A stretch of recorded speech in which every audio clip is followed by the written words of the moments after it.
Welcome to Decades of Horror, the classic era. Why was I not made of stone like thee?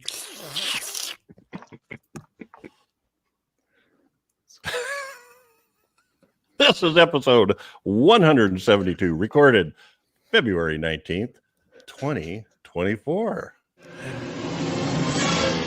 Gruesome Magazine.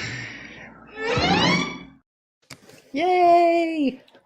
I am your host, Jeff Mohr.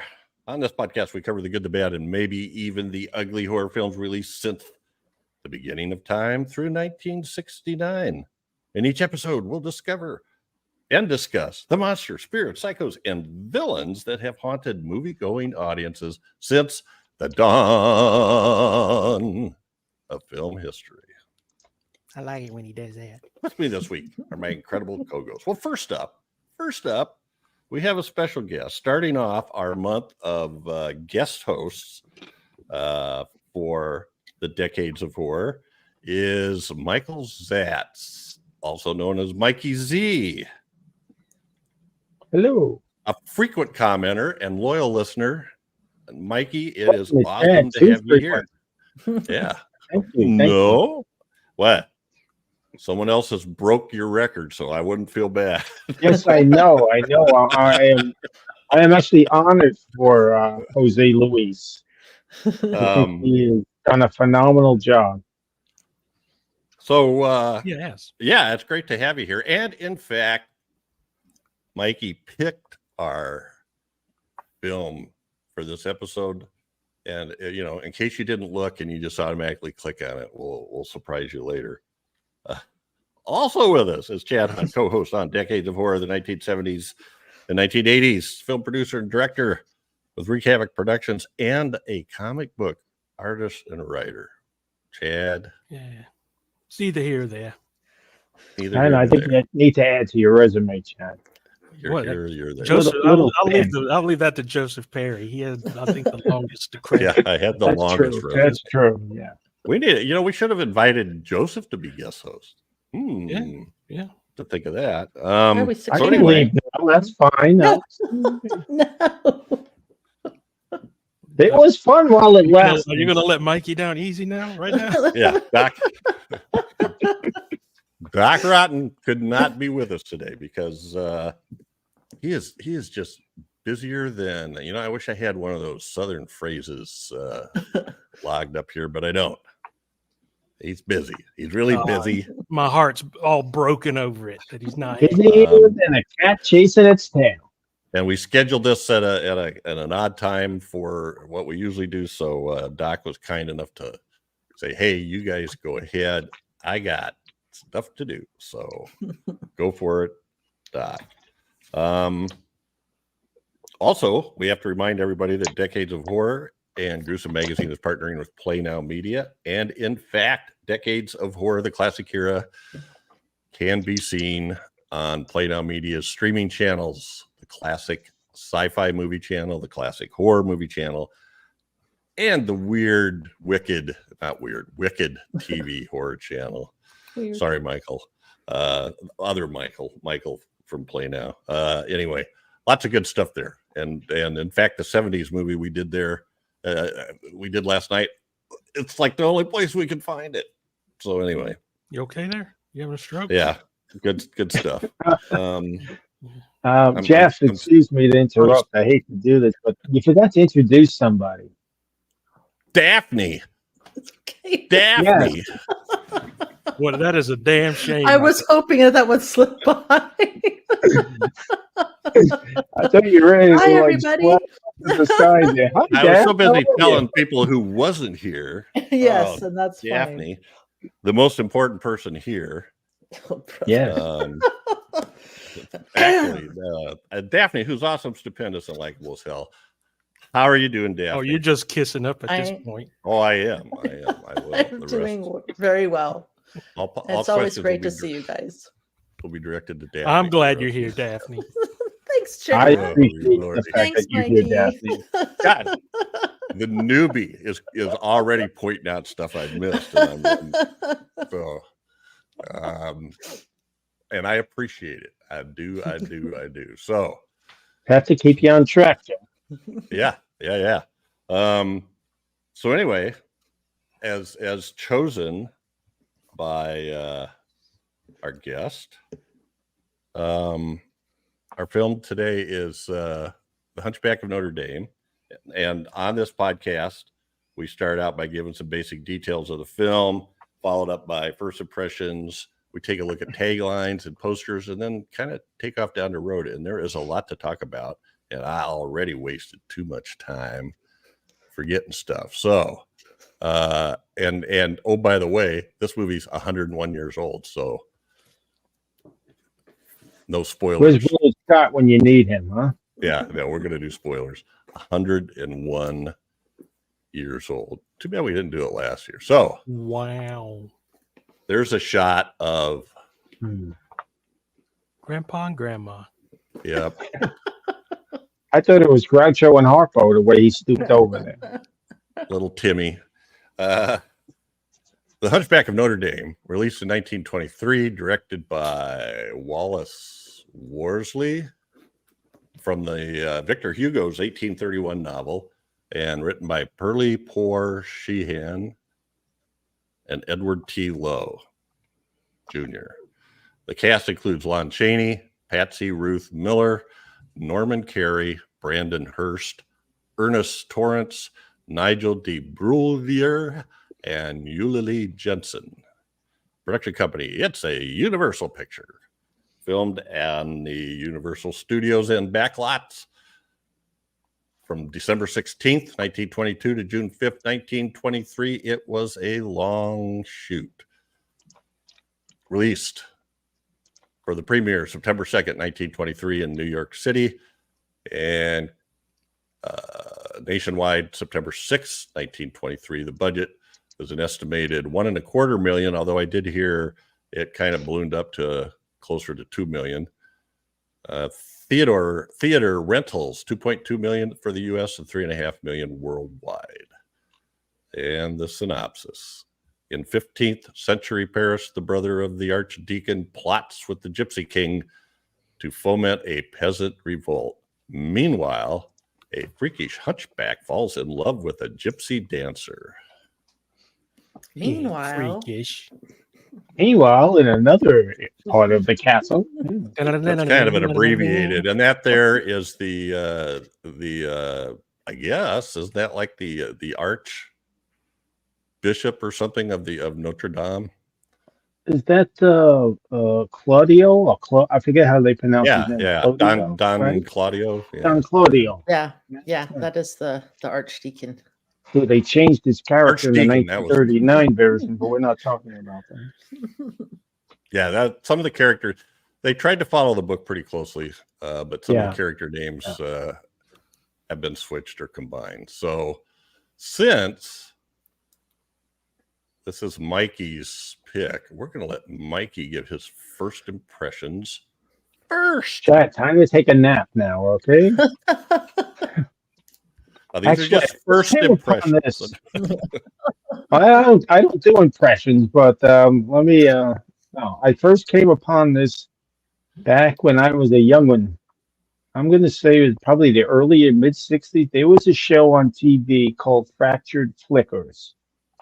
It was produced by the same people that did the Rocky and Bullwinkle show. And they used to take silent films and add dialogue and sound effects to them. And for one of their little segments they did was they took clips from this movie and they added a subplot, him being from Notre Dame, him being on the football team of Notre Dame. I think it was called like the halfback of Notre Dame.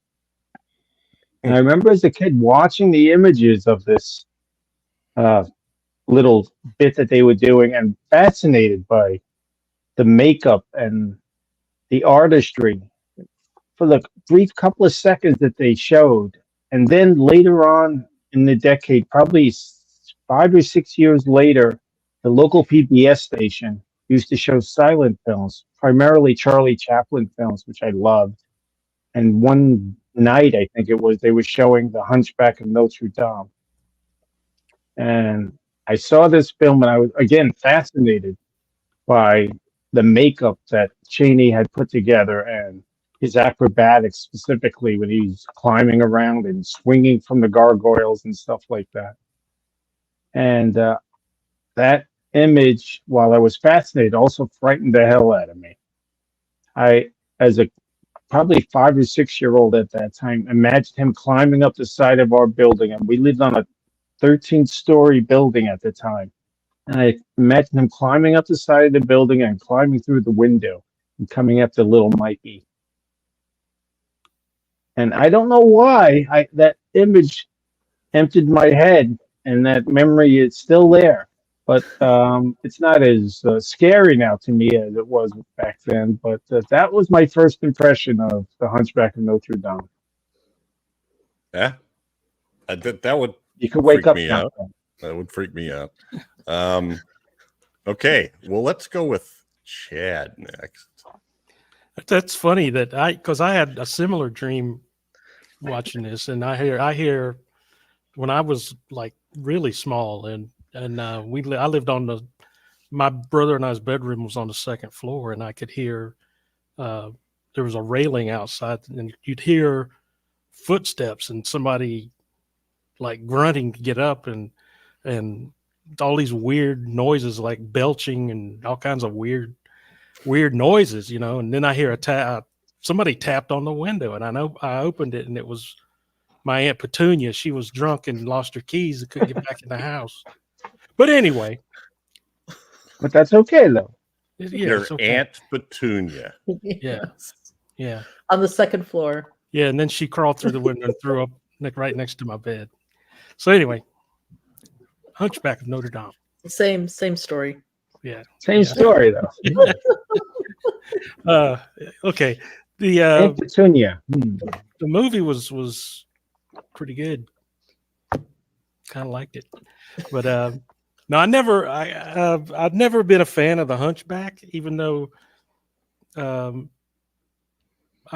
think I saw the one with Charles Lawton later in life before I saw the original. But I really dug the original.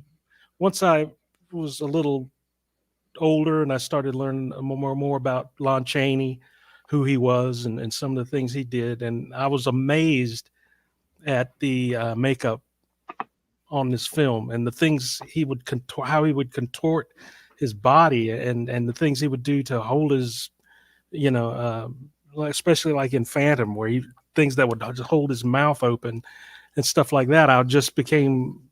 He was, I think, my inspiration to really start to love special makeup effects and stuff like that, and got my interest going in it. And this is, I can't remember, maybe we were talking about it in the chat or something like that. I was amazed at how well he could emote through that makeup.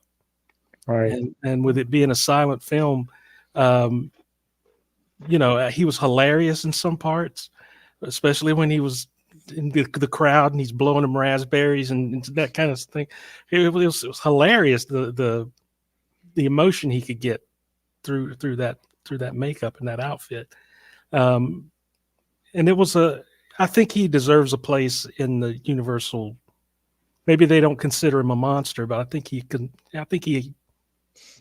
deserves a place in the Universal Monsters roster, I think, which nobody ever, I don't know if it's a copyright thing or something, because of Frankenstein and Dracula were books as well, but never knew why he was more into the Universal horror line or whatever. But this was a great performance by him. And I sometimes wonder, watching this, if it would have been the same movie without him in it, because none of the other actors really stood out to me very much. You always think of Chaney when you think of Phantom of the Opera. So it's just, this is one that I really, really enjoy. And it seems shorter, though. I think that the version that I watched was on Tubi, and it was only an hour and a half long. I'm not sure if there's longer versions than that, but I had There's a seen one that's wide an hour variety of it. So, 50, I think it was. An hour and 50 minutes was the one I saw. Hmm. 110 they're minutes, I believe it is. yeah, and IMDb says 2 hours and 14 minutes, and Hmm. one of the first things they say in information is there's like 15 to 20 minutes that are lost. Hmm. You know, so I'm sure it's been cut to ribbons over the years. It's 100 years old. no doubt. So, yeah, but it's a classic film, and there's a good reason that it's a classic film. Excellent. Thanks, Chad. Mhm. And now for Daphne, the forgotten one. Still Maybe your new name. So Don't close you your ever see eyes. this? What do you think of it? Well, this is the first time I saw it from beginning to end. It's one of those movies that I would see. I have a hard time remembering which ones I saw on the weekends and which ones I saw during the summer, during the week, and which relative I was hanging out with. But I think I've seen bits and pieces throughout my life during the daytime, cinemas or the weekend. And of course, I have heard of Lon Chaney, and I know some of the famous stills from Phantom of the Opera and the Hunchback. But I really didn't understand I understood that he was a great makeup effects person. But I don't think I really understood how good of an actor he was.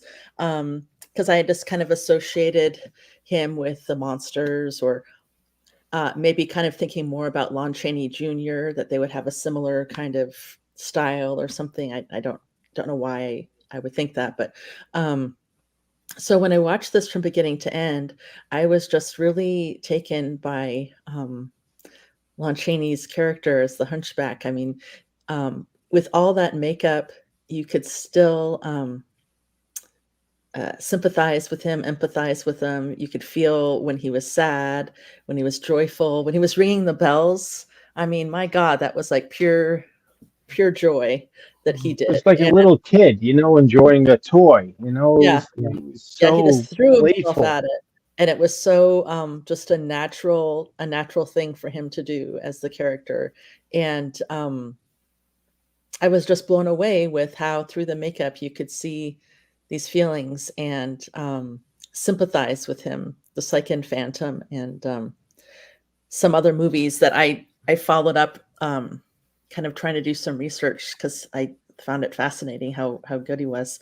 So I really, really enjoyed it, and I just went down some rabbit holes learning more about him because I just was so fascinated with just his ability, and then that he did all this makeup. And I feel like he did the makeup because he cared about the character, like that he took that on as well as part of what he needed to do to be this person, which I just think is really awesome. So I liked it a lot.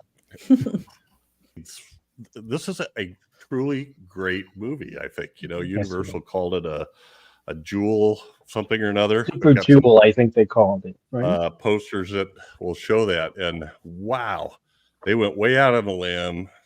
It was much bigger budget than was used for Universal movies, and just phenomenal. The set, we'll talk about that later, is to call it expansive is minimizing the sets, the crowds that they were able to amass is another story in and of itself as well. The cast, anyway, and then Lon Chaney is just unbelievable. I'm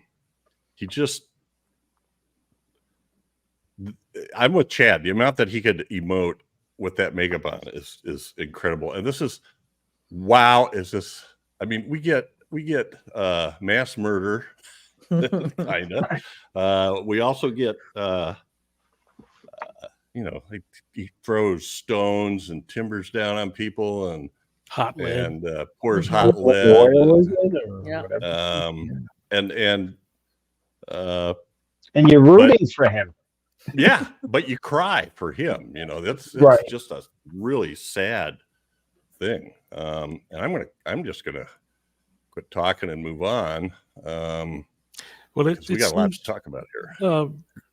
when we were growing up, or when I was growing up, anyway, you'd see all these images of monsters from the movies like Phantom of the Opera and Hunchback, and it's one thing to see a still photo, right? yeah, But but to see the moving image, when and you see them actually acting in it and emoting in it, it's the whole what he could do with his face, what he did with his body, the way he moved. He was like, somebody described him as one of the greatest dancers ever on silent film. I wouldn't Just believe the way he moved. in that, you know. And the way he used his own facial features to conform, actually the makeup to conform to his facial features, so he can get those emotions out, was just a phenomenal feat on his part. He was a true artist, and he should be remembered more. Yeah. So it is now time for taglines with Chad. I thought I didn't have to do this week. Somebody told. Well, it is a silent if you film, want. so maybe you know. I can pick them up for you if you want. Please, Mikey. You sure? Yeah. You're the All guest. right, I'm going to go ahead with it then. Are we getting a new card, taglines by Mikey, or how's that going to work? Sing your song on this. Just sing Okay, this is the song I came up with. Everybody was talking about a little jingle to go with Chad's little segment here. And these are the lyrics I came up with. I'm not going to sing it. Here it comes, folks. So sit back and get ready to throw lettuce and tomatoes at me. Don't you be mad. He didn't write them. Taglines by Chad. He just recites them. I think it's most lovely. of the time. Wow, this really is a silent film. Crickets. Anyway, I'm going to go ahead with these very quaint taglines. I'm not going to do it as review a performance as Chad does. So do it, boy. I say do it like I do it. Yes, sir. Yes, sir. I will. Give us some pizzazz. Here goes Immortal Classic. How was that, Chad? Is that okay? It is immortal. Immoral. A Universal production. That's not really a tagline. That's No. probably just a line on the Not poster. really. That's like a byline. Okay, here comes the best one, though. All the world lovers. Oh, excuse me. Let me redo this. All the world loves the lovers in Hunchback of Notre Dame. Yeah. Okay. And that's it. Those are the taglines. Don't be mad. I just recite them. All right. And that's been taglines for with Chad. It was played by Mikey Z. It's amazing. It is absolute phenomenal job, Mikey. You and I look so familiar right now, Chad. I was going to say people are going to have a problem telling us apart. Telling us apart, aren't they? Yeah, it's amazing. Okay, I got a ton of images here to show today, so I'm going to start here with posters right away. This is, I think, a common style back then, where they put little kind of bubbles of all the actors on the lobby card. Doesn't really tell you anything about the movie, but it's interesting that these are people without their makeup on or not in character. Right. You know, they were That's like, what made it so hard for me to publicity figure. film. That's what made it so hard for me to figure out one of these characters, and we'll talk about this later because I didn't know what her name is. So this is the sort of the more common one. Very colorful. Yeah, doing the dance. That's what I recall seeing mostly. Yeah. Celebration of the Fools, and I have no idea if that is a dog or a rabbit or what I that's think it's a goat. A goat. Yeah, I think you are. I think you're right. probably is a goat.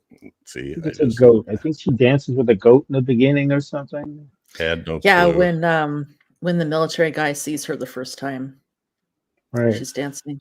Mhm. So this is and notice the font on the stuff, a Universal production, the Festival of Fools. I was trying to remember what it was. It's right there on the. This is pretty much the same poster, but a little bit different color. A little more bland. That is colorful. And, Yeah. she seems a little bit bigger. Yeah, maybe she's a little more different. detail, and it's block letters as opposed to. And Quasimodo's a little more pronounced. You could make him out a little bit more. Yeah, I didn't even notice him in the other one, in the first picture. Yeah.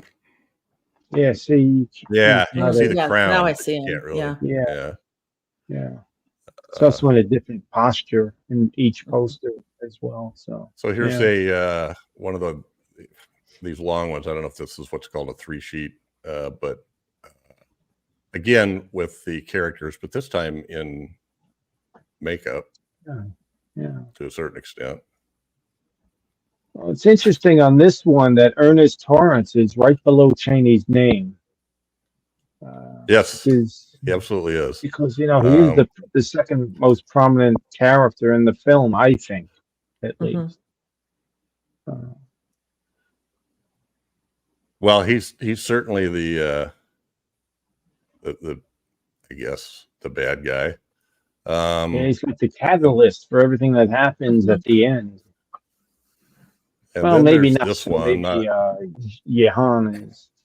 I don't know if this was actually used or if that was like a DVD cover or something. Doesn't quite look like the right.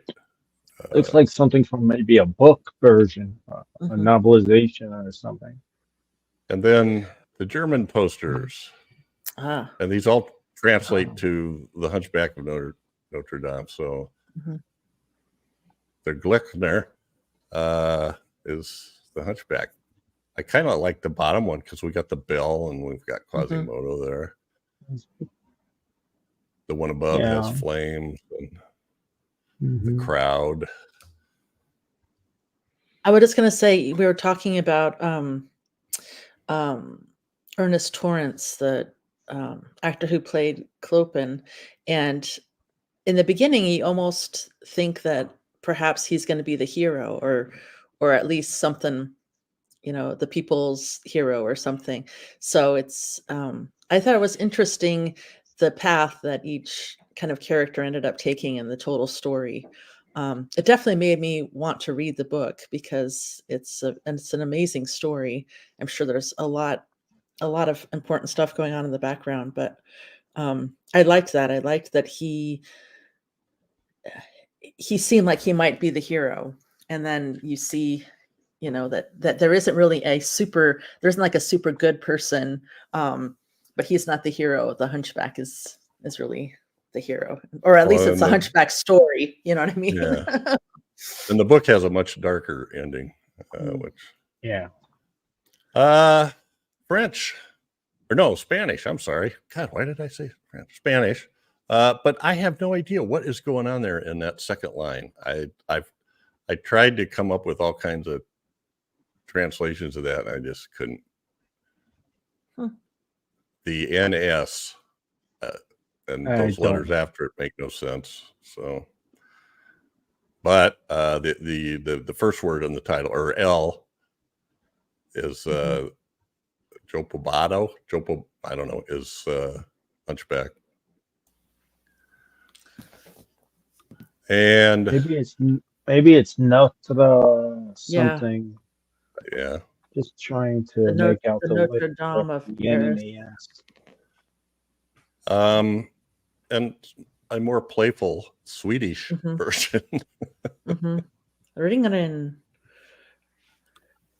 Which is, I don't know. When I typed that in, I thought that was going to be like the bell ringer or something, but it translates to Hunchback. So I don't know.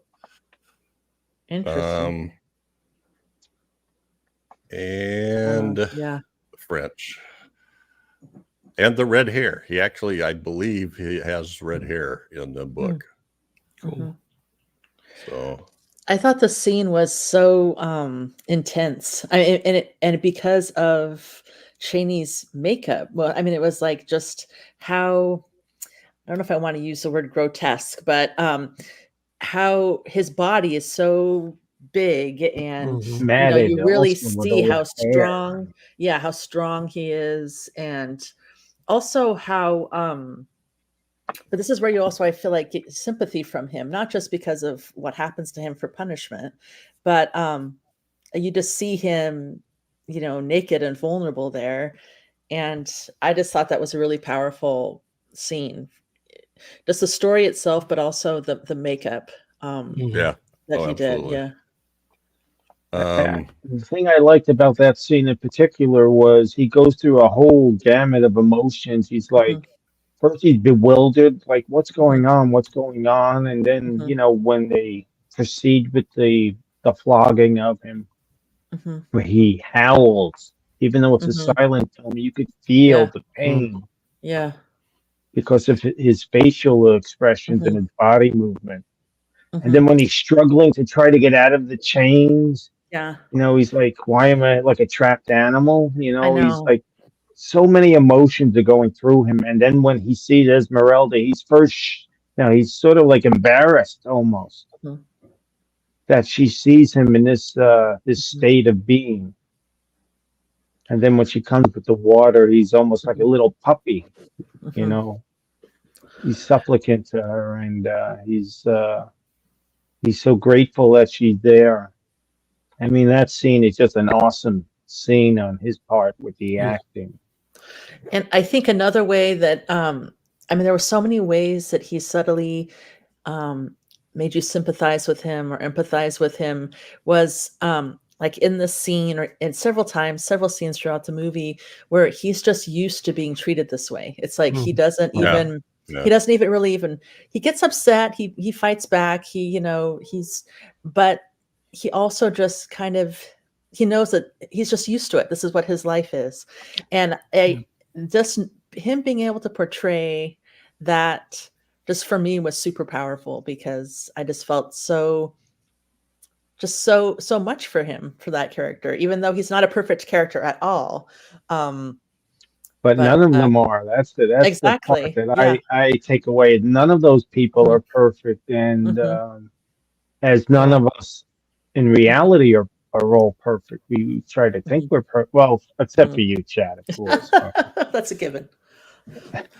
Well, yeah, and like but scenes too when he was working in the church, and I felt like he, he did have he was in the church maybe for protection, or work or whatever, but he also seemed very devoted and genuine right, in his right, feelings towards the very very church. devoted to his church. Yes, I Yeah, mean that was his home. That was right. his sanctuary, as he says Yeah. later. Mhm. Although there's a different Mm, concept. mhm.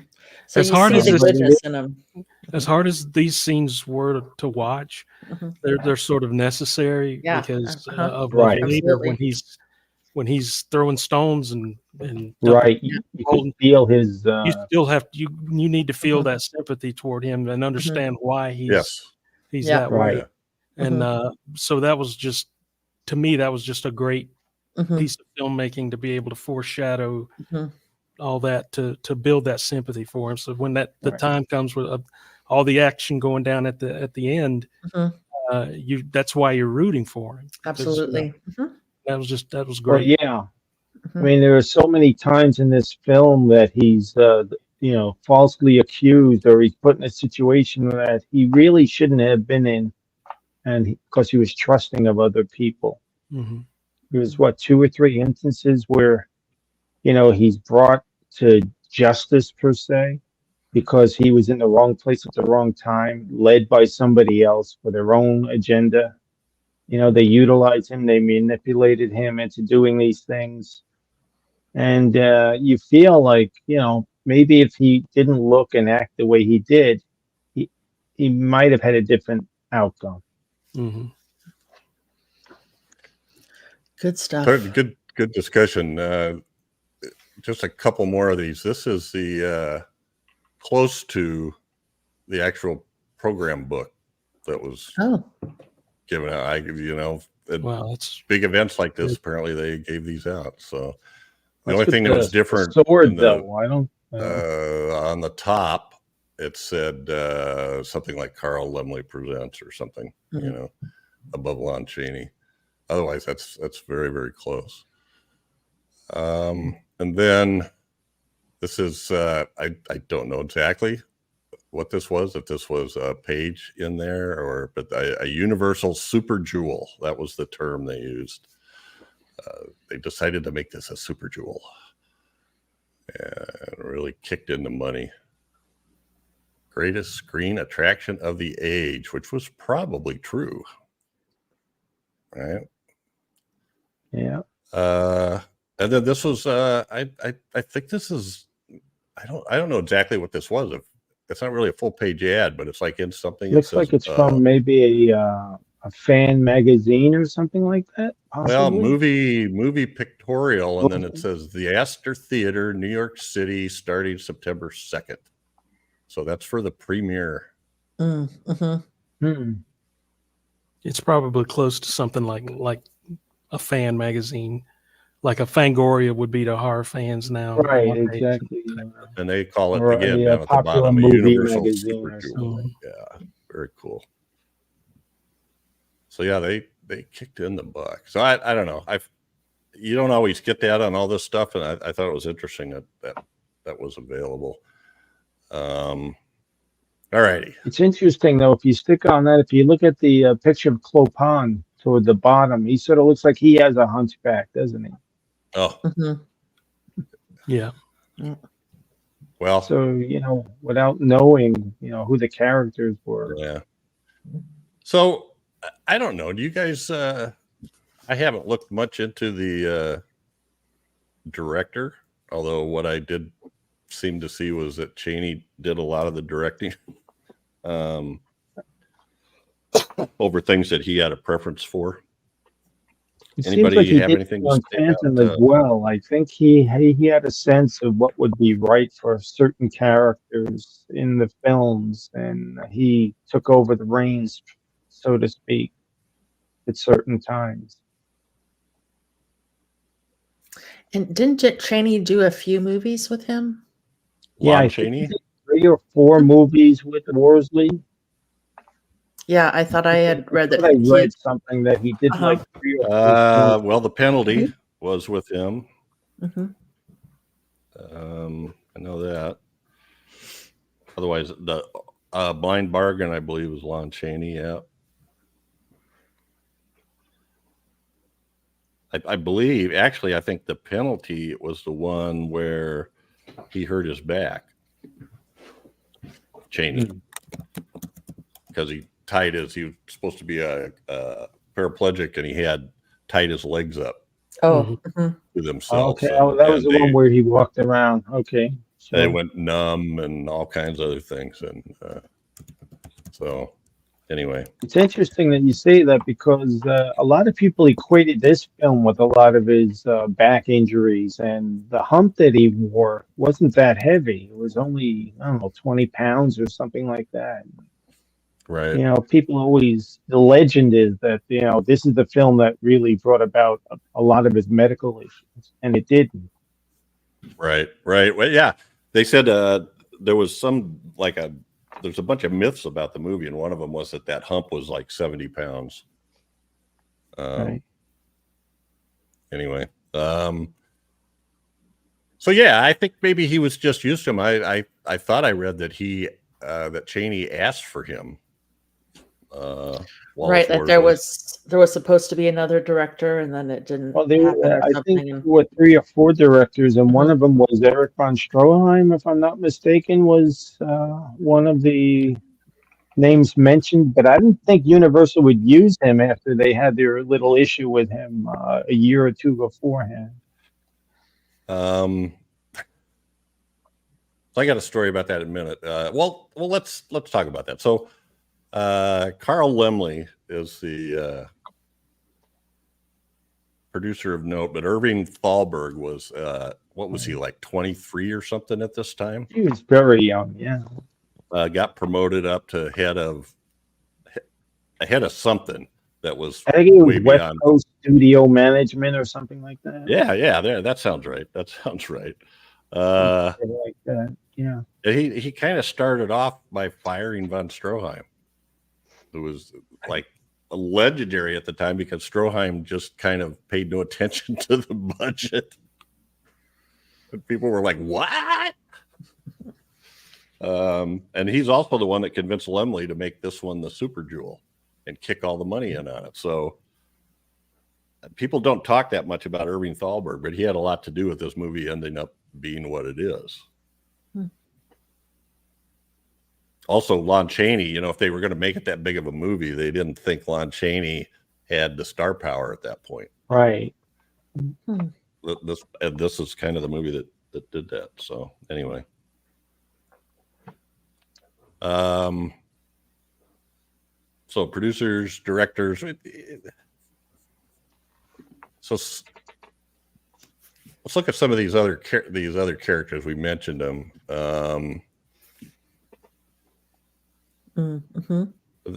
This guy on the top, I just didn't really. I just don't know. He just seemed like a pain. Yeah. I don't know. He did. His like a Lothario. Yeah. Seemed like Well, a first- lech to me in the beginning. And, He was in Phantom too, wasn't he? yes, he Yeah. was. He was also in The Unknown with Chaney as Norman- well. Norman Carey Yeah. plays Phoebus, correct? Beavis. Phoebus, Yeah. Beavis and yeah, Butthead. kinda. Beavis. He seemed like a real kind of pretty boy, and Yeah. jumped from he had a fiance, but he jumped right over to Esmeralda with no Yeah. Right. thought whatsoever. hmm Ernest Torrance, who plays Clope in the, hmm I don't know what you call him, King of the Underground, kind of. hmm It's like the Godfather, I called him in the notes, I believe. Yeah. He is Yeah. a nasty character and really doesn't Mhm. care too much about. He has other goals and motives. Revolution is on his mind. Yeah. He's got bigger stuff. Yeah. Yeah. And But then I thought he gave the second best performance in the film. I thought he was genuine to the role. Mhm. I Oh, yeah. really enjoyed his performance. Brandon Hearst plays. Ooh. Remind me his name again. Jehan or Jehan. I'm not Yeah. sure how you pronounce it.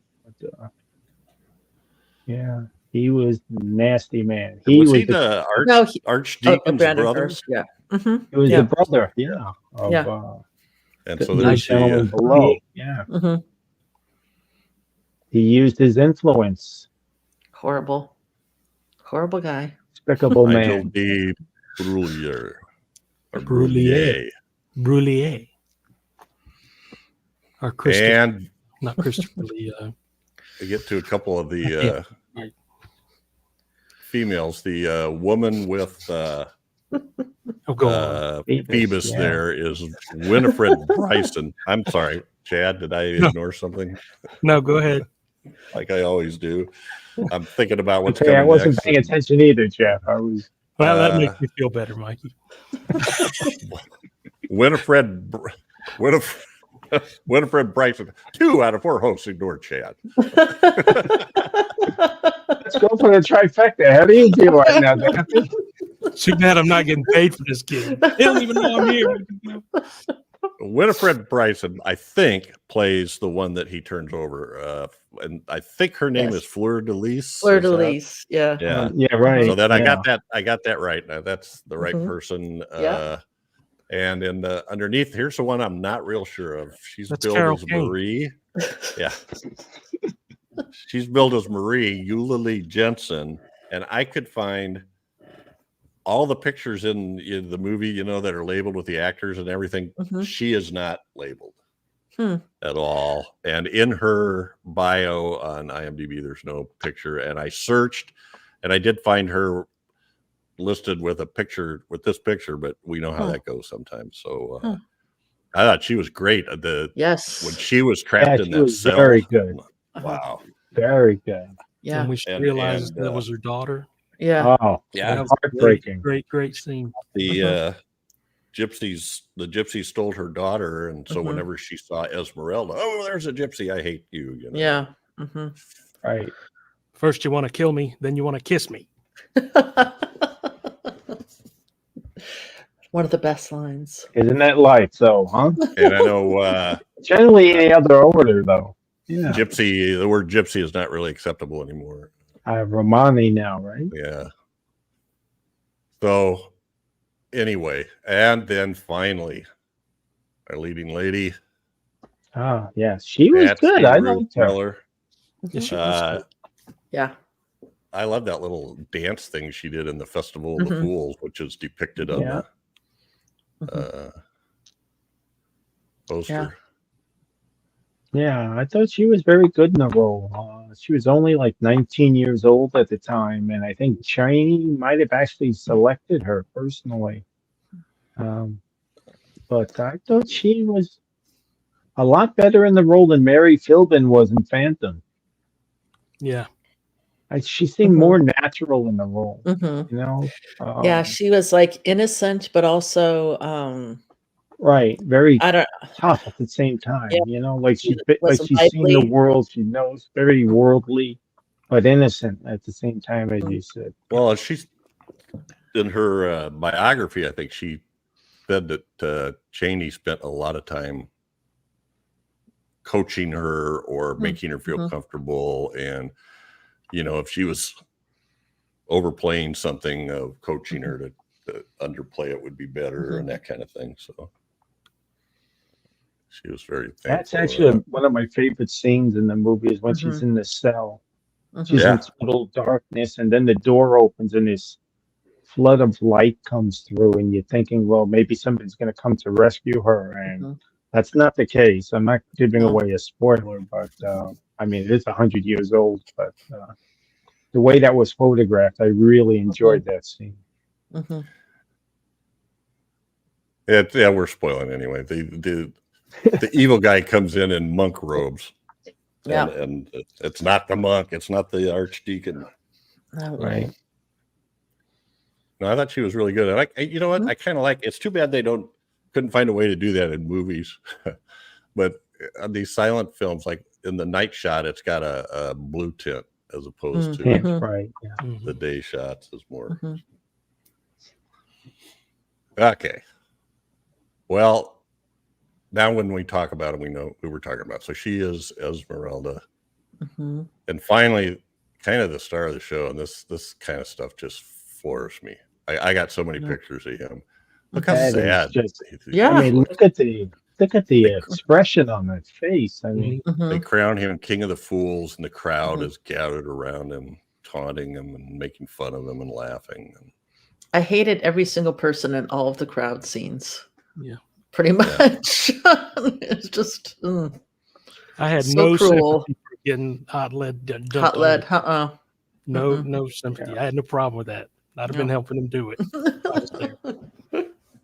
I was watching him dump interesting. those kettles over, and I was wondering, how is that going to work? It's not even over the edge. Oh, we got worse spouts right there for it. Yeah. You know? Right.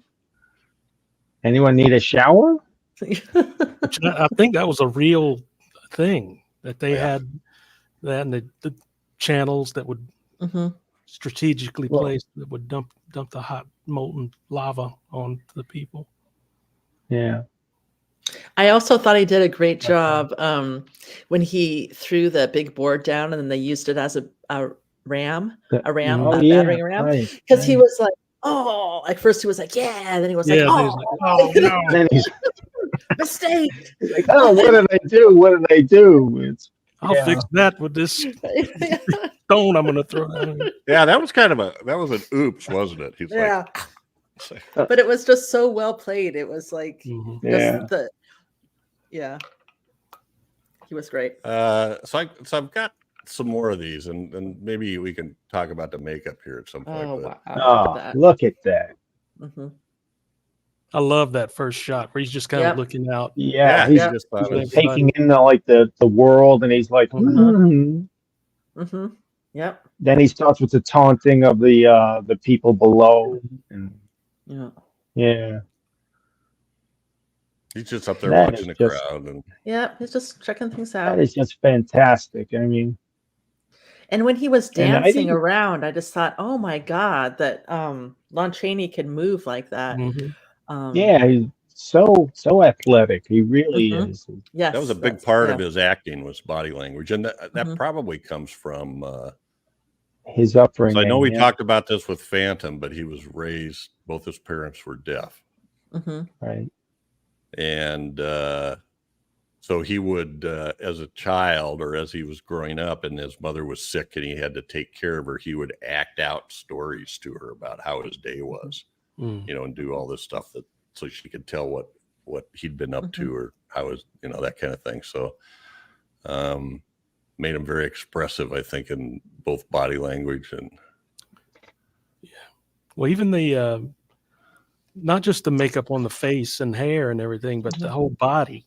Mhm. That was some kind of a bodysuit or something, because he, Mhm. Right. he wasn't that big of Amazing. a fellow. He was a No. pretty Mhm. slim fellow, Right. and so that it, Yeah. he had to make this. That's just almost insane. impossible. Yeah. I mean, you have veins in the muscles. If you Yeah. look at these, you can't really Right. see it in the movie, but again, look at the different. In Right. the bottom shot, he looks terrified, and Yeah. in the shot above, he Right. looks beaten. So Beaten. hard. Mm-hmm. And then that other one I had up before, this one shows more of the body, Mm-hmm. but all over hair and Right. again. I mean, there she's putting whatever the cloak back on, and Yeah, every time she covering moved him it up. Mhm. on the part that he was whipped, he would wince a little bit. Yeah. It was just great body language, just fantastic acting. It's For the I just was time, an amazing.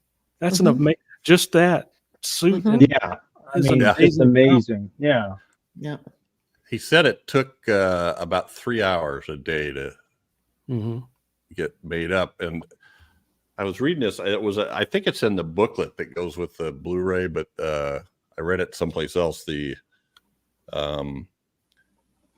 started with and maybe you know what this stuff is, or anybody else who does. He started with a base of spirit gum, and then pressed cotton into it, and then used the term Collodion. they used was flexible colloidin. Yeah.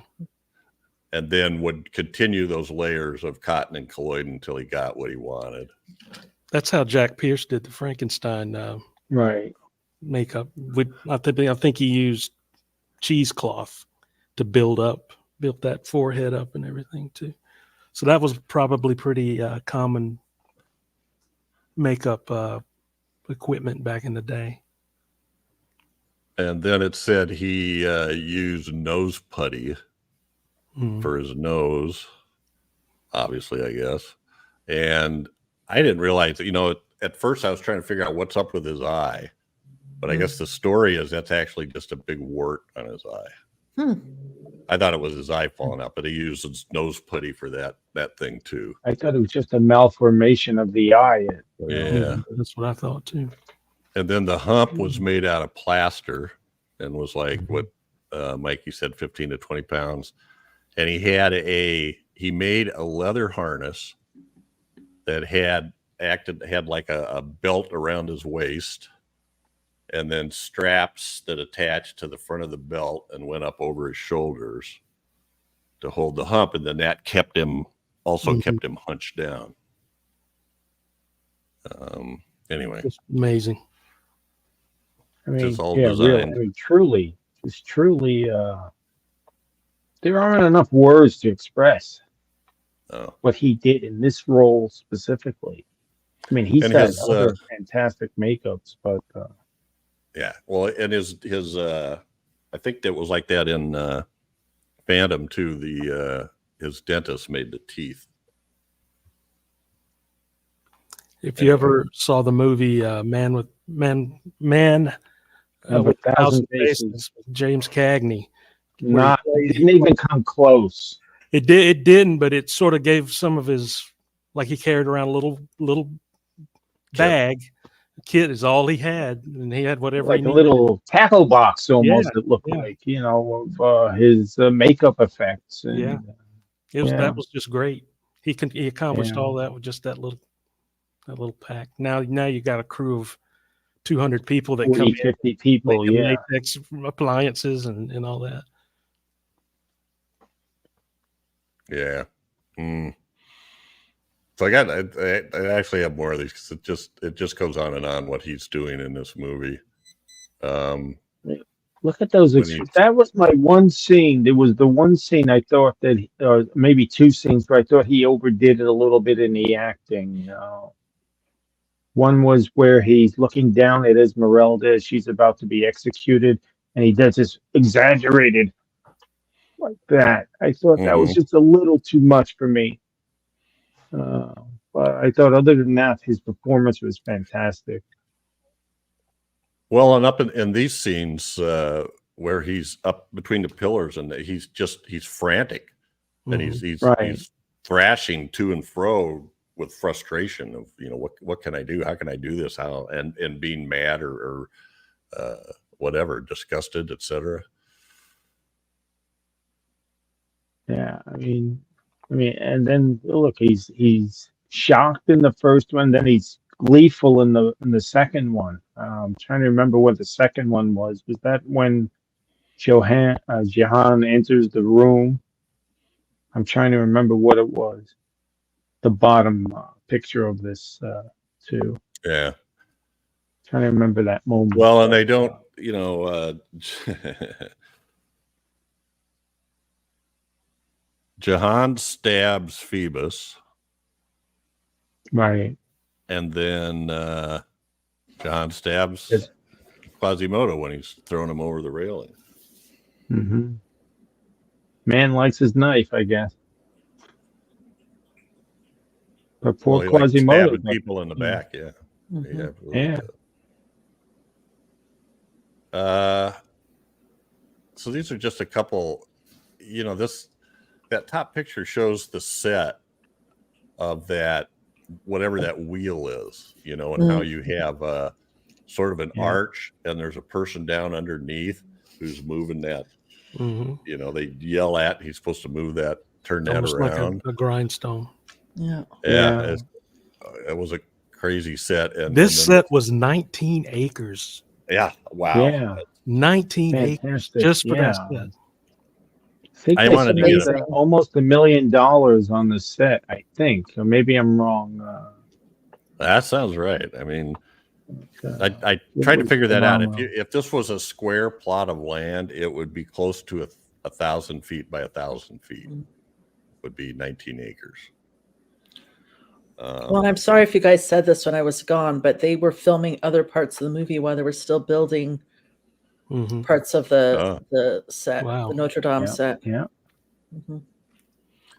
So I love the part, and I don't know exactly. I know that when Quasimodo comes down the rope outside, that's not Chaney. Right. Yeah, that was a stunt man. That was a stunt man. But I don't know about when he's climbing down like that. I'm not sure. I think when he was climbing down, I think that was Chaney, because you don't see too many. You don't see too many cuts, and the makeup looks approximately the same from when he was at a higher point of the cathedral.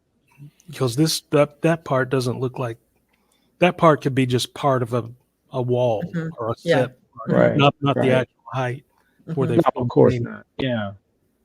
But if it's not him, they did a great job. It looked just like him. But the way he was moving around when he was hanging on that gargoyle and like taunting the crowd, he was hysterically funny, but you know, sympathetic at the same time.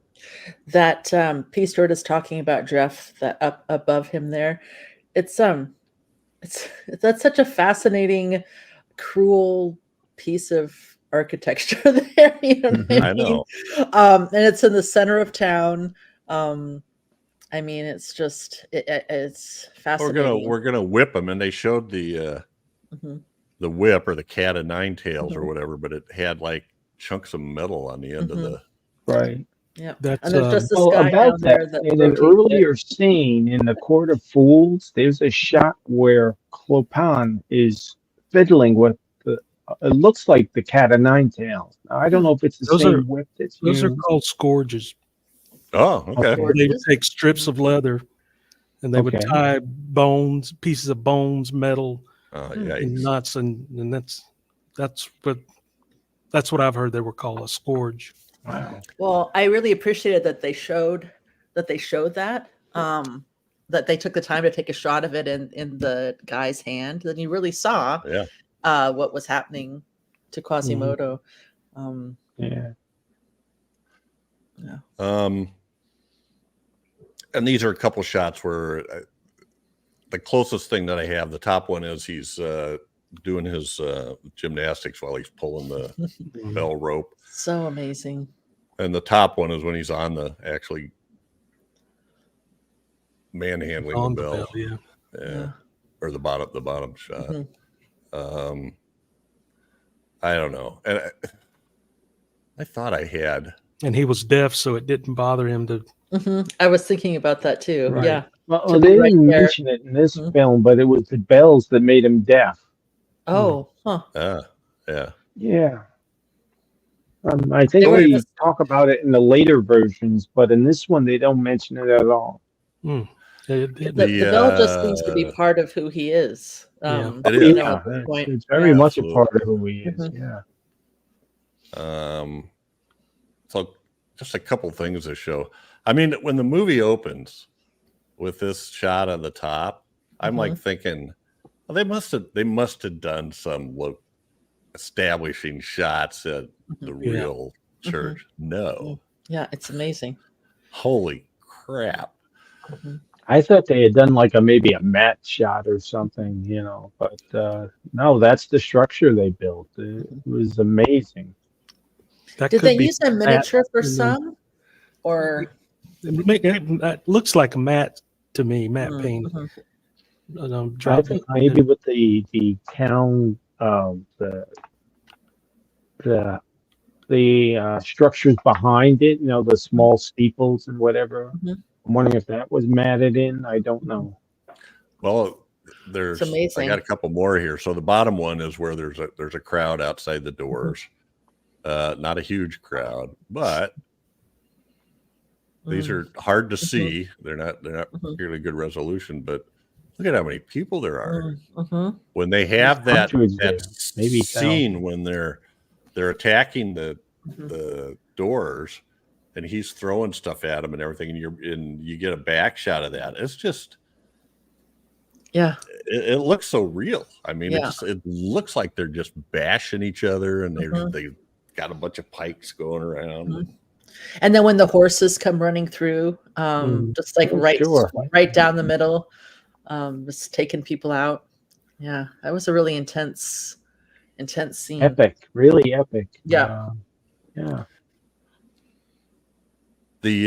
And then one thing I wanted to show, the top shot, I don't know, is just a weird like timber thing. So that's what the rope is hanging from that he's crawls down. It just I They're found doing that some construction up there, I think. to be interesting. But the bottom shot is when they torture Esmeralda Jeez. with those whatever yes. foot clamps or something. God. That It's was like just a boot or whatever it was with that clamp on it. Yeah. Guess they would hobnoble you back then. Is that what it was called? Hobble. Hobble. Hobble you? Yeah. Yeah. I don't know. Yeah, that was that guy and the person hanging from that Yes. cross beam in the beginning when she got into the Yeah. torture chamber. Oh, Yeah. yeah. Creepy, very creepy. They're not nice. Well, and it makes me wonder after we watch this, it really makes me wonder what the lost footage is. Yeah. It is interesting. Well, I read too, one of the reasons it's hard I have the Blu-ray at home, and I did watch it a few years ago, not too long ago, because it's fairly new, from Kino Lorber. This But Blu-ray? that one. That's the one. And there are other Blu-rays out there, but even that Blu-ray, Yeah. you know, like in silent films, parts of it are pretty rough.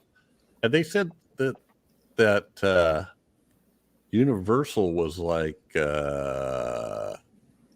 super negligent when it came to preserving things, or maybe I should say they were so tight Yeah. that to them destroying the film and getting a little bit of silver back out of it was worth it. Well, I had also read or heard that they had taken snippets from this film and put it in little shorts that they would produce through the decades. And a lot of those snippets that they took out were never replaced and never put back in. So as you said, whatever it is, 15, 20 minutes are lost forever. It's probably what happened to London After Midnight. Mm-hmm. Well, yeah. So there's so many, and because they did that, here's some details. I think we might have this in the notes. I'm not sure, but out of 155 films that Lon Chaney made, 32 of them exist in full. Mm-hmm. 9 more are missing reels, and then there's 5. They have fragments of 5 more. Out of 110 of those for Universal, only 13 exist in any form, and only 8 of them are complete. Yep. So yeah, and this one is actually, there's no surviving 35 millimeter print. It's only 16 millimeter. Mm-hmm. Right. So That's a shame. it is. Yeah. It really is. But a shame. it's like anything else, you know, it was new technology, you know, and they probably say, oh, this stuff will be around. Yeah, it's not going to last, right? What do we need it for? Yeah. Yeah, what do we need this for? Yeah. Mm-hmm. There's a lot of stuff missing, TV shows missing from like the 50s and stuff where nobody kept the tapes. Right. Mm-hmm. Right. So Right. But yeah, also have to wonder what Well, I the don't know, other studios doing as well. They're probably discarding their material as well. So we have thousands of movies perhaps that will never see the light of day. Which is a you know, shame, it may have because it's changed. one of my once they life got goals stuff. to see every single horror movie and monster movie ever made. And then at least I know, thought isn't that- when I was young I could do that. Now I know there's no way. I know, isn't that kind of, yeah, it's sad because it just Yeah, doesn't exist it's unless sad. someone It finds it. is. Yeah. Yeah. Unless it's Yeah, in so this someone's is it. collection or something. Mm-hmm. This is another one of those movies it's horrifying. Is it horror?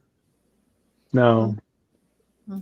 I would say historical more than horror. Yeah. So, Yeah. I mean, I think it talks about, you know, it covers the horror that men do kind of a Yeah. thing or something. But There's horrible things in it, but I wouldn't Yeah. call it horror. Yeah. I wouldn't call it a horror film, although it gets categorized as that. Mhm. I think mostly in part because of Chaney's makeup. yeah. Hmm. I I mean, I'm think glad at the it's horror time it was adjacent something because that- it's good. But Yeah. He did some Yeah. monstrous things, but Mhm. justifiably Mhm. so. Right, He was justifiably, right. Phenomenal. He was phenomenal. Yeah. I still think he deserves his place yeah. amongst Yeah. the universal Yeah. monsters, even though he's not. I don't think he's really a monster, but he's an icon of Hmm. that in that. Well, I'd rather have Mhm. his Phantom of the Opera than the Claude Rains one, which is Claude Rains one. Me too. Yeah. As much as I like Claude Rains as an actor, I just Yeah, that one didn't do too much. not a fan of that film per se. now Invisible nothing- Man. nothing That's a great can Claude beat Rains the, movie. Oh, well, that's a different. That's Nothing beats the original Phantom and that unmasking scene. Yeah, I mean, If you can imagine people back then that are seeing that had never seen anything like that before, and that just skull face just. Well, right. I'm guessing the way that went, that the way that this one went and performed is what made Phantom of the Opera possible. Mm-hmm. That made them think about, oh yeah, we're gonna, because they built a monstrous set for that. It was like this huge stage that was used for a long time. I don't think it's still there, but it was used for a very long almost time. 80 years they used that stage. I mean, yeah.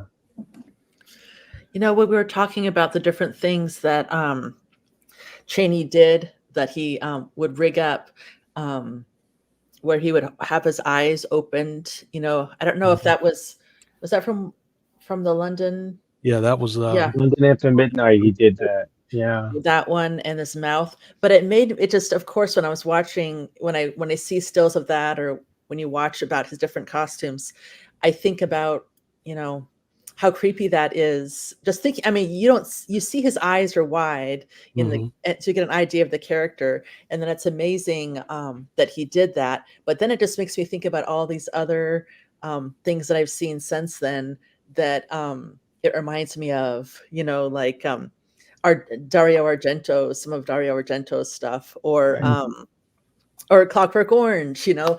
But it's just like this focus on the eyes, even though it wasn't necessarily intentional but with him making that person with these large, strange eyes, it just. I think he was trying to imitate a bat, because I think that character was a vampire. Oh, that's right, because he has that big that black cape. But yeah, those eyes are what really draws you into that makeup. Well, and he also used, one thing we didn't talk about is he did the same thing in Phantom, I think a little differently, but he took, I don't know if it was cigar or cigarette holders, chopped them off and stuck them up his nostrils. Really? Wow. To make him look bigger. To make his nostrils expand. Yeah. A little bit. And then took like I heard dried fish or something, and he melded it into his makeup, and then he had a line, fishing line or something. To pull his nose up. Pick his nostrils up to give it that skull-like look. Yeah. So cool. The torture he did, and he made for himself. But as they say, the proof is in the pudding. Yeah. Yeah, the man was a genius. He really would have been was. interesting to see him in sound films as well. I think he was he did the 43 when he died. Was that 47? I believe he 47. was. Okay. But he looked a lot older. Yeah. Well, I mean, 47. Nowadays, we equate 47 with being a youngster, middle age. But I did enjoy seeing clips of him where you hear his voice, and he had a really good voice, and I bet he used it really well. So it's a shame we didn't get to see that too. Yeah. I often wondered if had he survived, would Jack Pierce be as infamous as he is? You know, would he have done those makeups? Or had Chaney gone on to do Dracula, would he have done his own makeup? And then would he have gone on to do Frankenstein, and would he have done his own makeup? And what would that have been like? But we'll never know. He would have made a good Frankenstein monster for sure. I believe he would have done a mummy. He would have done a fantastic mummy. I could just imagine what he would have done. Yeah. Well, thinking about, I haven't thought about him playing the monster or the Frankenstein, but I just think about how that's a similar character, you know, like the sympathetic monster type.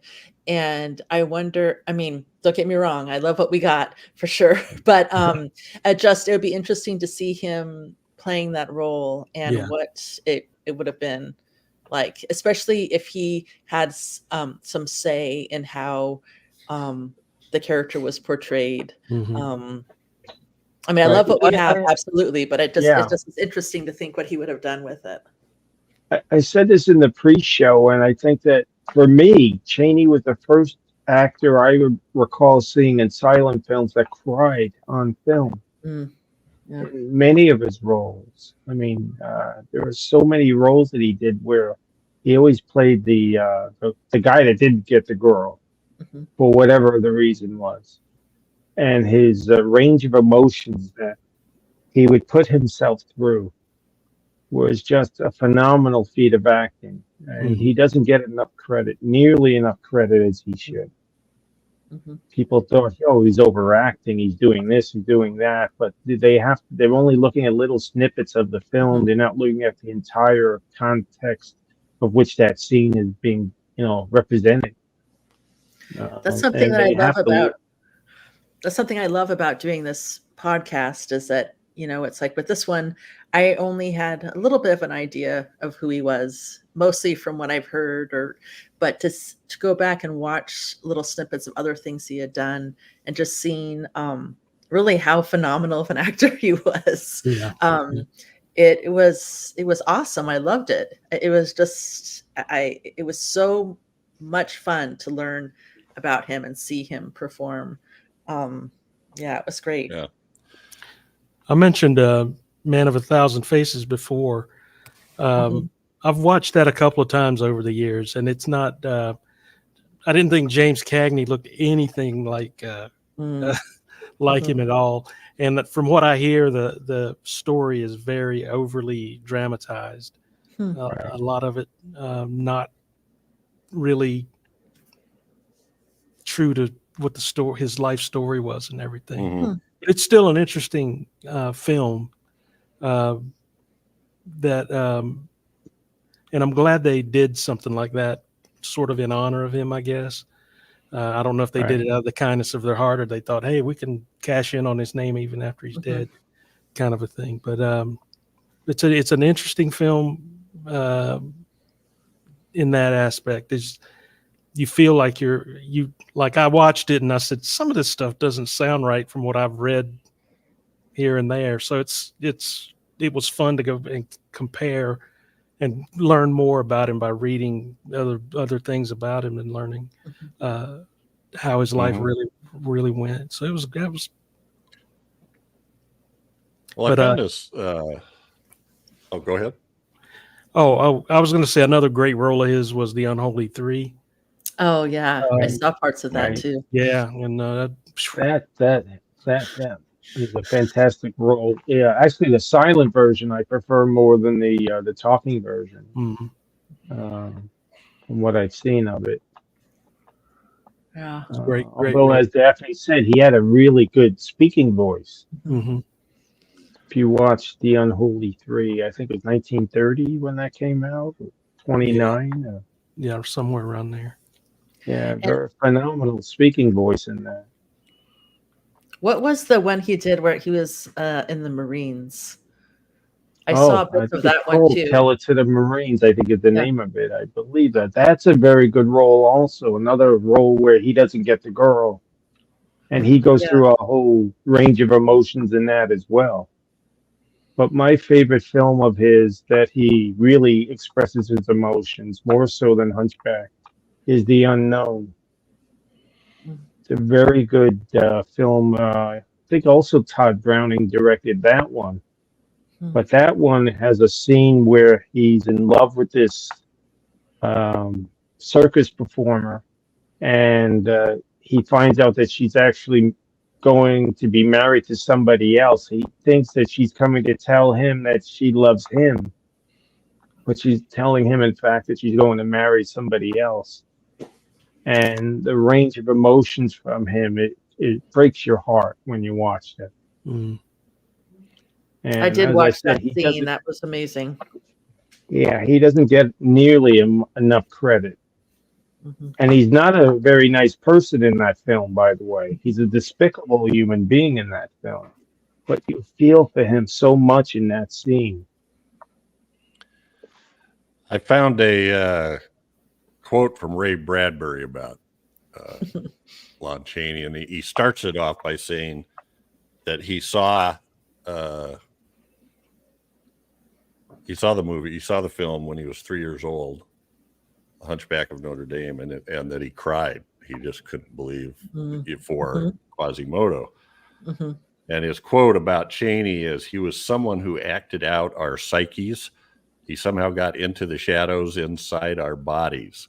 He was able to nail down some of our secret fears and put them on screen. The history of Lon Chaney is the history of unrequited love. He brings that part of you out into the open because you fear that you are not loved. You fear that you never will be loved. You fear there is some part of you that's grotesque, that the world will turn away from you. Yeah. That's very true. He tapped into that primal darkness, so it's inside of everybody, and it's that is not easy to do. I mean, you can get makeup artists that can go make creepy looking monsters and scary monsters and stuff like that, but there's something about Chaney's visions of these characters that come from way down in your soul somewhere, that like I think he was trying to say that you're afraid to look at, that you're afraid you might be that, and it's just he tapped into that. I think Chaney portrayed in so many roles the ultimate outsider. Mm-hmm. A lot of these, what we call, monster roles, they always focused on the outsider. And I think in many of his roles, he always played that outsider. And I think, as Jeff alluded to earlier, his upbringing with his parents being both deaf and him having to, inform them of what was going on in the area wherever they were living at the time. He probably felt like an outsider. I can imagine him growing up as a teen or a preteen with parents who were hearing impaired, and what the other kids in the neighborhood might have said about the family, etc. Kids being what they are, and made him feel like that outsider. And I think he kept that deeply in his soul. You think about it, his characters weren't monsters. They looked monstrous, but at their heart, they were human. They just had, Well, a lot of the monster movies are like that. I mean, The Creature and Frankenstein or well, I think Karloff was able to portray that as well, the humanity behind the monster. But I'm talking about better than some other. Those universal monsters were supernatural in nature. Right. Dracula, Frankenstein was a corpse. But these were actual humans that were deformed or twisted in some way out of their normal form, and he played each one of those characters like he knew them intimately, and he probably did. I wonder if that's why him and Todd Browning worked together. Yeah, that's a good point. Yeah, they both had that sense of, the grotesque, let's say, and the unwanted. Mm-hmm. They both had similar backgrounds in that side. So, yeah, I think that was a good collaboration on their parts. They understood each other. I have one more question for Daphne. What? Okay. Suck it to me. Oh no, I can't tell you anything about that hat, but it's wardrobe. No, it was amazing. Yeah. And even like when Esmeralda was in the jail and that undergarment that they had her in, I was like, wow, Well, I was noticing that the difference between the sort of the courtesans and the classes, the street people were a lot different. Yeah. She did have those hat's amazing. layered dresses on too. The skirt. I don't know what you call that. But and that coat freaked me out. I really wondered if that was period accurate. I loved that it. Hat. Yeah. Well, and that he had to go and take her to get the appropriate clothing to go to the party with him. She had to be dressed a certain way. Had to be told that she was somebody else. And she wore it. Well, see, I think this one is his original one. and then he gets her a hat just like that for Right. the party. Yeah. But that for some there were other in that kinds of trend. hats. Other people wore these sort of dunce caps. Other women, that's what they. It's sort of like Pretty Woman 70 years earlier. Yeah. And his helmet too. There it was Yeah, quite the that was design. crazy. Well, just look at his costume that he's wearing there. That's quite Yeah. beautiful. That tapestry or whatever. I'm assuming it's cloth that he has over the top. Maybe it's armor. I don't know. But it is gorgeous. Okay, well, I couldn't go without mentioning that. So let's knock off some feedback. Okay. Sounds good. So if anybody's down there, and I don't know, I thought that I paid attention and cut this off in the right place last time. So if you read something you think you already read, I don't know. I don't remember talking about Plan 9 last Okay, time. good. No. See, I remember it probably just from reading it when we originally got it. So episode 107, Plan 9 from Outer Space, from Jose.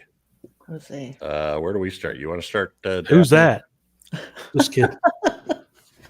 Yeah, I'd love to start. Plan 9 from Outer Space. This was a Whitney pick.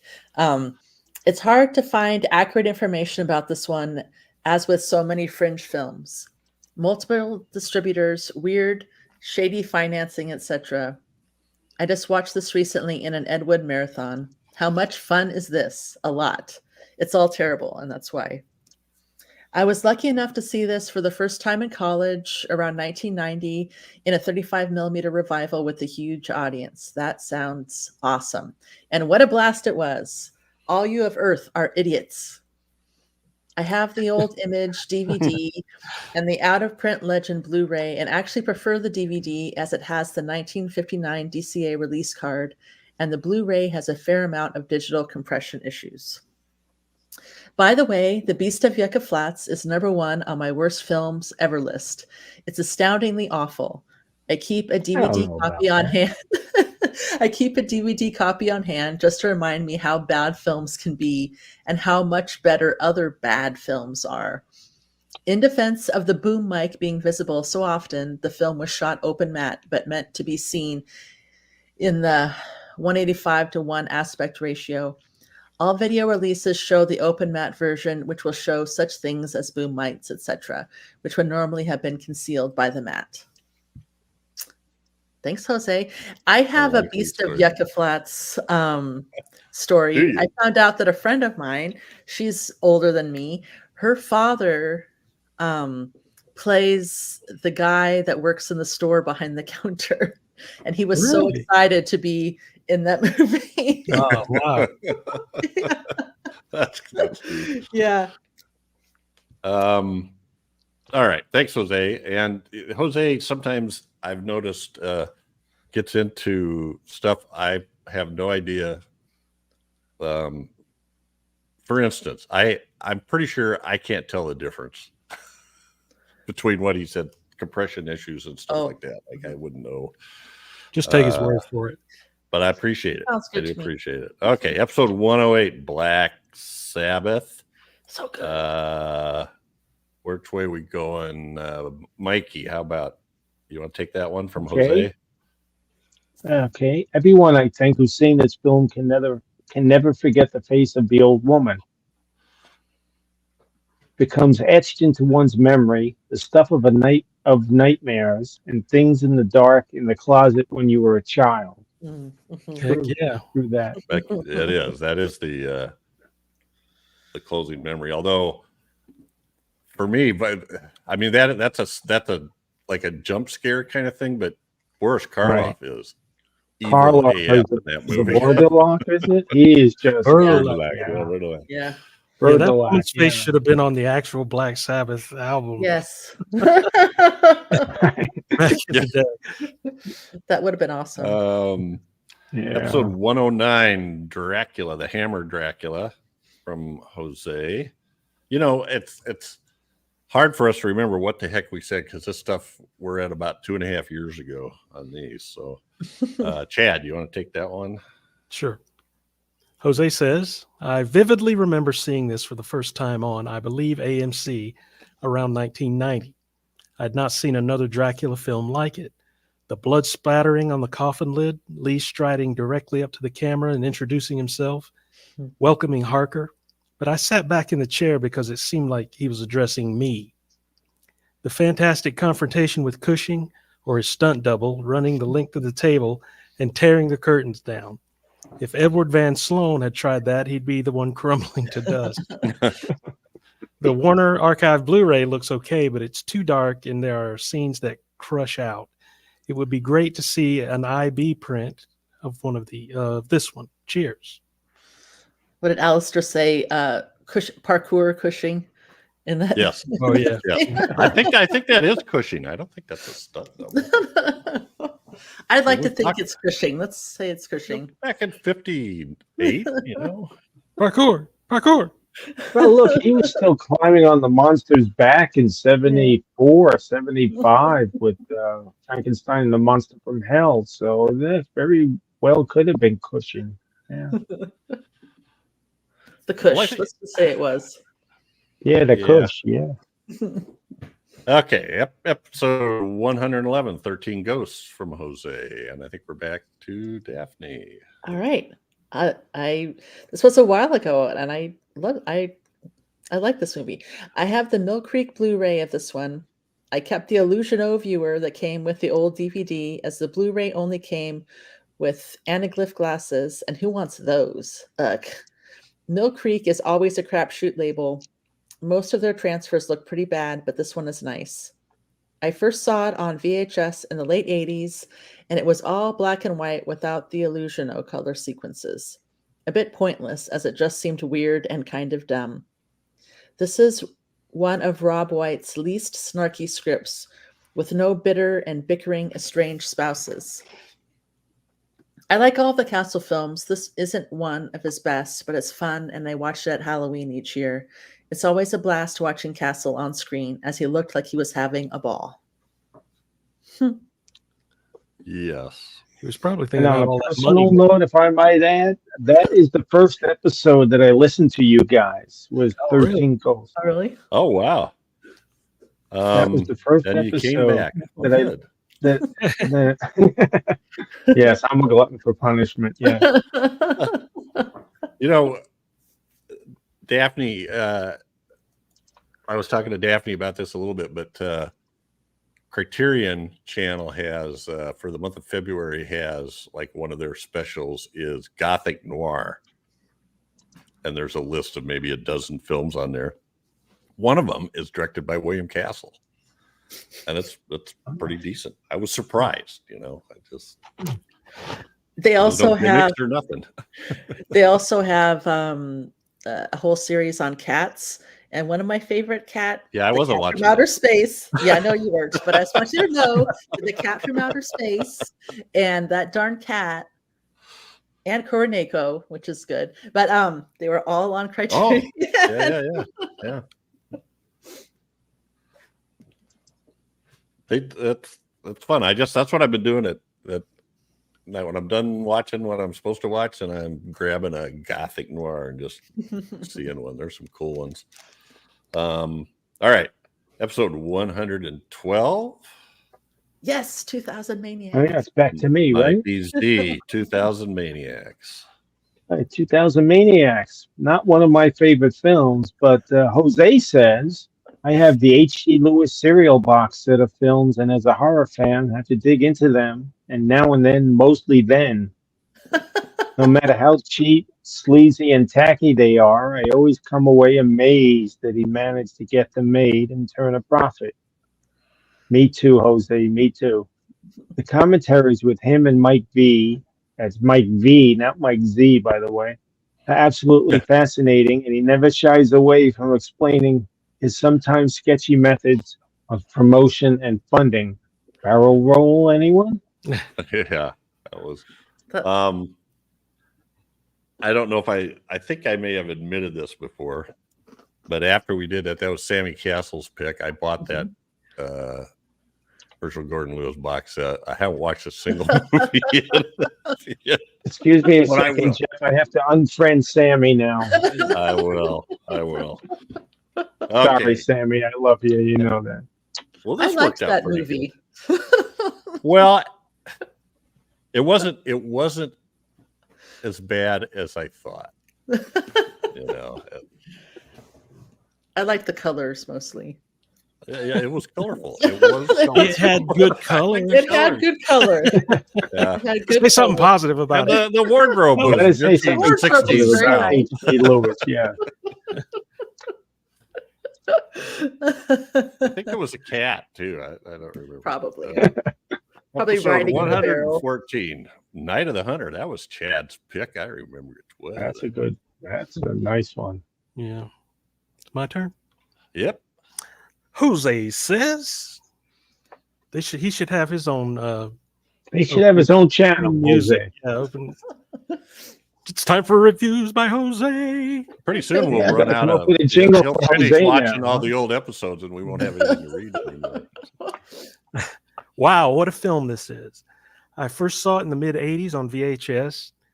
I wasn't developed enough as a film fan to really understand all of it, but there were some striking images to me even then.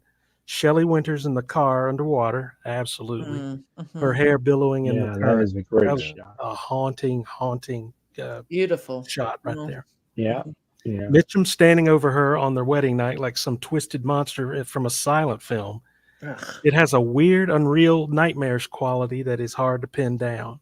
Mhm. And I think we talked about it too, like it's almost a fairy tale type Yeah. of Like a Yes. fairy Yeah. tale, yeah. Yeah. thing. Very fairy tale like. Yeah. I've seen it once since, of course, and it just grows in my estimation. I recently received the Criterion Blu-ray. The 4K left off some special features, and I want to see them. It would have been wonderful to see where Lawton went with his directing career. And Peter Graves, do you like movies about gladiators? Oh, I picked a bad night to quit methamphetamine. Yeah, this was I think everybody should experience this film, whether you like scary movies Mhm. or just a movie fan in general. This is one of the best made movies with such a style and a vision that you didn't see much of at the time. And really a testament of Charles Lawton's talent. Yeah. That never Well, really- and there you go. Directed by Charles Lawton, and who was maybe the next best Quasimodo Yeah. Yes. Yeah. after Lon Chaney. Although Anthony Hopkins also played Quasimodo in a film from the early 80s. And I'm trying to remember if I saw It was that a on TV TV. movie. or It was I a saw that TV movie. Yeah, I think it was a TV movie, right? Leslie Ann Down played Esmeralda, I think. I think so. I saw it on TV too. Yeah. And I was impressed by that, but Charles Lawton, I would say, is the second best Quasimodo. Daphne, Mhm. episode 116, The Valley of Guanji. Valley of the Guanji. I have a dirty secret. You can take my movie nerd card away because I love Harryhausen and I've never seen this one. Hand it over. I'm a Jose, can't you see Valley of Guanji? You must see Valley of Guanji. All right. Episode 117, Yokai Monster, Spook Warfare. I love this movie. Oh, back to me. Mike. Jose says, I have to see these films. Last year, I saw a Blu-ray review of the set. The image of the umbrella yokai is simultaneously weird, comical, and creepy. That's hard to pull off. That was a That's a good example. strange-looking creature. That's a good example. A good description. Strange, weird, comical, and creepy. There's some channel that's streaming all of those movies now. There's more than one. Well, was I can't Shudder remember. streaming it Shudder now? did at first. When but it first came out? No, there's Yeah, I don't there's still one channel out there that's doing it. Okay. I can't remember Okay. what it is though. I just saw it yesterday. Well, it's an Arrow box set, so maybe it's on the Arrow. No, Yeah. because I don't have the Arrow channel. That's still on Shudder. Is it? Okay. Yeah. Because I think when we talked about it, because I remember us talking about how Arrow at that point it was just the Arrow set that was available in Britain, I think, and then they were going to do the American. Yeah, it was very confusing. It was like Yeah. a staggered release and stuff. Uh-huh. So, but it's out there. I went out and bought the DVD literally minutes after I stopped watching that movie. It's so sweet and so creepy. I love it too. I know. It's just, I love it. It's also on Arrow, AMC Plus, and Reasonable Pay-Per-View. I didn't think I'd like it, but I saw it and I said, "What is this crap?" And I started watching it, and by the end, I was like, Oh. That was Brian's pick. I don't know about that. I didn't have that feeling. I thought it was very strange, but see, Chad, that's just I me. love that Chad watches stuff that his initial reaction is, "What is this crap?" And then he still watches it. "Yeah, I'm very I mean, judgmental." no, I didn't mean it that way. I meant like, but you still No, watch it. I You am. still watch it. Well, I have to. Well, but then you I admit subscribe you're to that open same liking thing. It. Yeah. Mhm. It's the idea of condemnation prior to investigation. But Yeah, I'm bad for that. I subscribe to that too, but I always have the hope that it gets better as it goes on. But a lot of times it doesn't. That is true. Get that right. It's true. okay, let's see if we can get a couple more. 118. White on. Here's my blanket. And I forget where we're Like at. Who read the computer. yokais? Yep, We're at we're on White On, 118. Chad, I think. Are we? Well, did Mikey read yokai? I don't know. Yeah. I can read Qui-Gon if you want me to. You want to take a nap, Chad? And I'll do Qui-Gon. Or... Don't give him an out. Don't give him an out. Okay, I'll read it. This is a striking and beautiful looking film. The use of stylized backgrounds would probably be jarring to some viewers, but I love it.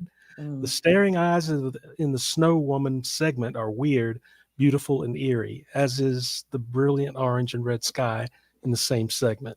The Criterion Blu-ray is stunning. I love this movie. So I beautiful. love it's a fantastic movie. Yeah. That was a Nick White. That was a Nick Gadman pick, wasn't it? No, I think I think I picked Qui-Gon. I think he picked Karen Nyko. No, that's one that I want to watch, but it's never streaming anywhere. But Criterion, Anibaba. Anibaba. Yeah, Anibaba. Yeah, also very good. Anyway, good pick, Daphne. Good pick on that one. Oakley dokley. We are at 120. Donovan's Brain. Back to Daphne. Or did Mikey want to take that one, or as I think I did? I can do it if you want. Oh, okay, I'll do it. It's okay. I got lost. Sorry. Okay. Fine. Donovan's Brain. I've only seen this one once on TV when I was very young, probably late 70s. I remember some of the shots of the brain looking very rubbery in the tank as it glowed and pulsed, and the lightning strike at the end. I know it's on Blu-ray, but haven't been in a hurry to pick it up. Edit. It looked rubbery because it is. It is. Edit. Near the end of the episode, Daphne's comments about the high pant lines is killing me. Just like the sneaky comments she made on the episode for This Island Earth. After the Interocitor is destroyed and a pile of molten rubble remains, Daphne points out Rex Reason's response by taking a screwdriver and taking some of the remains. Interesting. Everyone burst into laughter, and me too. Love it. Aw, that's sweet. You haven't seen anything until you watch the crab monster. Yeah. God, I apologize. Oh, that was a good one. We had many questions that Daphne didn't have the answer to on that because none of us could figure out the sailor's costumes and all that. Or why she was asking them, or what she was asking. Or who the heck was Beach Dickerson? Yeah. All right. What was your name again? Beach Dickerson. Beach Dickerson. 123, episode 123, The Blob. Mikey, can you take that? Okay, Jose says, This is one of those films that has been better in memory than in reality. I don't think it's a great or even good film. Well, I have to admit it's a great film. Anyway, Jose goes on and says some of the effects are clever in an amazing, simple way, but a lot of the acting is bad. And in the case of Vanessa Corsair, simply awful. She's painful to watch, and the little brother, oh my. Stupid little I brother. do. Jose continues. He says, I do own the Criterion Blu-ray and it looks fantastic, though. And though it's not a good film, to me it's fun and it counts for a lot. Mm-hmm. If you look closely in the quick shot of the old man with the blob pulsating, his shirt and torso are just a photograph. Never All the noticed good that. I'll have to stuff. go check that again, Jose. At this point in this I- podcast, I wouldn't doubt it. By the way, Star Slammer is one of my favorite 80s WTF films with an absolute blast. It's terrible, awful, dreadful, appalling, and I just love it. It's sci-fi, so probably wouldn't fit so well on the channel, but man, is it a hot mess / blast. We do sci-fi. We do sci-fi, yeah. Yeah. It is Absolutely. sci-fi, as they call it. But this is classic era, and I don't transmit suggestions for 80s across. So you're going to have to suggest that. I don't know. Anyway, you know what? I think we're done. I think we're done. I for think today. so too. There's Okay. a heck of a lot My of bladder is more done. comments. So we need to cut it off. And we will also announce our next episode, which is also a guest, Jose. Mm. Oh, good. Got a lot of explaining to do, Jose. And Jose has chosen The H-Man, Ooh, good film. 1958. Another gonna be Ishiro fun. Honda film. So Yeah, good that will film. be fun. Unfortunately, I have a feeling we're going to end up watching not our favorite versions of this. I think the only thing available are dubbed ones streaming, but we'll find out. I'll Okay. dig it up. Hey, we love hearing feedback, especially from anybody not named Jose. You guys, Well, Jose's great. Jose. no, we love Jose. I'm just Somebody teasing else. him. I'm just Yes. teasing him. I'm just saying, y'all can't just sit back and rest while Jose does all the work. That's all So the work, yeah. Please Why make didn't you hear my comments. comments about this one on the feedback, folks? Yeah. Oh, well, that will be interesting. So you can make comments. The easiest place, at least for us to grab it, is on comments on the Gruesome Magazine YouTube channel. But you can also send them to Gruesome feedback at gruesomemagazine.com, or you can make comments in our Facebook group. And I don't pull them every time, but I do go back and search them. Or if you are a Patreon subscriber, you can leave comments in the Patreon group. And by subscribing to Patreon for like $2-3 a month or something, I'm not sure what the cutoff is, but you will get Decades of Horror episodes the day after we record them, or within 2 days. Let me put it that way. Yeah, you better give yourself a little cushion there. Well, that's because never mind. I'm not gonna go there. But anyway, it's great Like fun. the And job, thanks so much, Mikey, for joining us. Oh, guys, I gotta thank you all so much for having me on. Hey, this has been a blast. It's better than I thought it would be. The first I one in really, our month really of want this. to thank you all. Thank you for being Oh, it was great. Yeah. I mean, we're picking people, and not anybody that not dissing anybody we didn't pick, because but we kind of looked at feedback that we get, and the people that we know what they're talking about. So give them a chance to. Oh, really? I fooled you that Give it a well, huh? try. Oh, thank you. Then. I told you he's a Absolutely. liar. I think this is like our 10th silent film. I didn't check ahead of time, but I think maybe it is. So if you like silent films, check us out. We do them too. Mhm. Needs a All sound- right. It needs a soundtrack. Or some Maybe music. Goblin. Yeah, Maybe something with a musical number in it, Chad. no dancing, no Dancing. singing. Just needs to. Can Phil I make Glass. a recommendation for classics, if I may?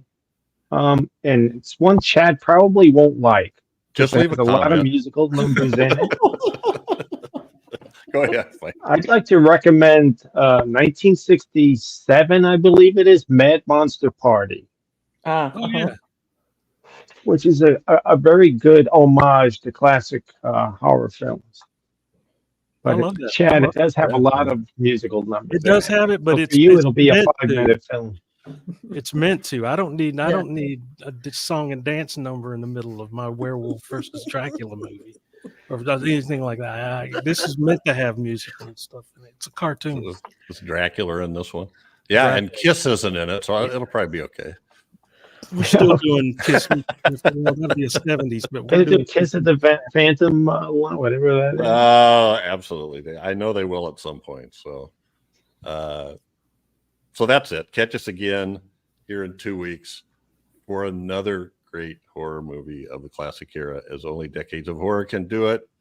Thank each and every one of you. Thanks to all our listeners. Say good thank night. you. Good night, guys. Good night. Good night.